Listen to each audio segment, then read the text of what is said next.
მოგესალმებით და დღევანდელი გაშლა ეხება წინაპრების ენერგიას და რას გეუბნებიან თქვენი წინაპრები. პირველი კარტი ეს არის სიმშვიდის კარტი, რომელიც მოგიწოდებთ იმისკენ, რომ დარჩეთ მეტად მშვიდ ენერგიაში და არ შეხვიდეთ ზედმეტ კონფლიქტებში, როგორც სხვა ადამიანების მიმართ, ასევე საკუთარი თავის მიმართ. ეცადეთ, რომ შეინარჩუნოთ მეტი სიმშვიდე და ცხადოთ მაგალითად თუნდაც მედიტაცია.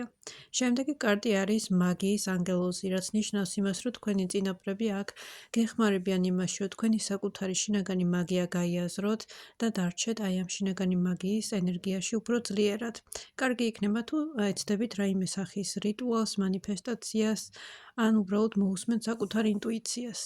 შემდეგი ენერგია ეს არის ჰაერის ანგელოზი, რაც ნიშნავს იმას, რომ კარგი იქნება თქვენთვის ამჟამად იმისი შეფასება, თუ როგორ აღიქვავთ თქვენ სამყაროს და როგორ შეგიძლიათ თქვენი აღქმების შეცვლა.